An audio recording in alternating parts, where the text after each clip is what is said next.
Hey guys, musicninjamat here. Just got back from seeing Dragon Ball Super Broly, the new animated movie that's come out. I'm just going to go over my thoughts on it. There will be spoilers throughout this video for the movie, and I'll put some timestamps down below for everything I'm going to talk about. So if we do a basic rundown of the plot of the movie, we get a big time jump backwards because we actually get to see the Saiyans and a bit of their history and how they worked for Frieza, because the Saiyans basically would go take over planets and then sell them to the highest bidder, and Frieza's taking advantage of this. Of course, we get to see Broly's new origin in this movie, and we spend a lot of time with him and with Frieza. In the grand scale of things, apart from the final battle, Goku and Vegeta, these characters aren't in this film much, which I thought was an interesting way to go, but the characters it does revolve around, like Broly, amazing. So Broly's new origin is that while he was on planet Vegeta, they saw as a child he just had this huge untapped amount of power, and King Vegeta didn't like that because Broly was just some commoner and he can't be more strong than the prince,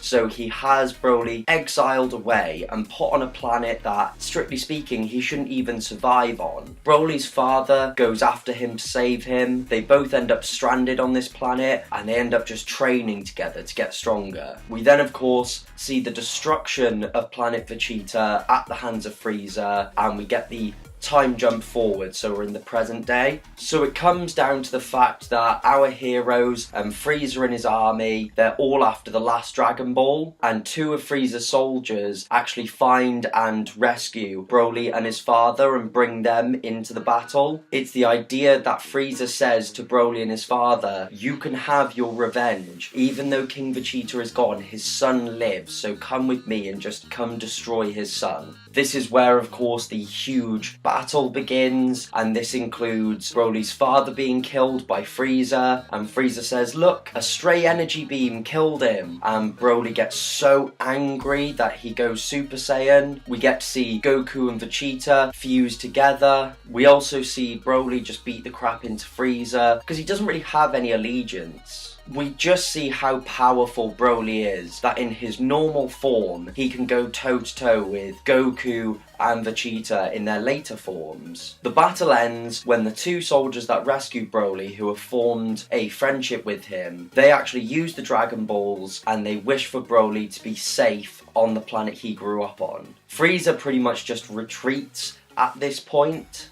and we see these two soldiers that rescued Broly, who are called Limo and Chile. The two of them find Broly, find the planet that he's on, and then Goku actually arrives, and he brings them all these supplies, and he says, look, I just want you guys to live happy, healthy lives. And he says the reason is because Broly is ridiculously strong, and I want to train against him. And as he's leaving, they ask his name, and he says, well, I'm Goku, and he's like, but you can call me Kakarot. And I've seen people say this is him accepting his Saiyan heritage. So the animation for this film, I thought it was actually incredibly smooth. It was quite simplistic, but I thought it looked gorgeous, and especially in fast-paced battle scenes, I thought it really held up. The music was incredibly cheesy, but it was epic in scale, and there was a nice mix of styles in there as far as music went. Of course, the action scenes, the fight scenes are just so well done. In each of these films, the fights just get better and better, and they go to crazier lengths to show off the power of these characters. I really like the sound design because you feel every punch, and I love the sound effects for all the different blasts that are used as well. It's just very clean and crisp and recognisable. I had no complaints at all with the voice acting. I thought the voice actors did a really good job. I thought each character's voice actor suited them perfectly. And this film as well wasn't afraid to be silly. Like, there was definitely some humour there. Same as there was in the last two movies. So like in this one, Bulma wants the Dragon Balls because she said, well, I was collecting them because I want to make myself look 5 years younger. And they say, well, why not make yourself 10 years younger? And she says, no, that's too obvious, it's got to be subtle. And we find out the whole reason that Frieza wants the Dragon Balls isn't to be immortal or to be stronger, it's to be 5 centimeters taller. And they say, well, why not be a lot taller? And he's like, no, don't you understand? It has to be subtle, I need to look like I'm still naturally growing. And I thought that was hilarious that that was his motivations, and the fact they do the parallel with his motivations and Bulma's. But some of the best humour came from just Vegeta straight up getting embarrassed by Goku or angry at Goku and just going on these huge rants. But yeah, overall I really enjoyed this movie because they had a good balance of the action that we love seeing, but storytelling as well. They built new characters, they developed existing characters. Sometimes these movies are just an hour and a half long battle, which is cool, but I want some of these character moments as well, and I want it to be story driven, which this was. But anyway guys, that's all I can really say. That's my immediate thoughts after watching the movie. Thank you so much for watching guys. Don't forget to like, comment and subscribe as it really helps the channel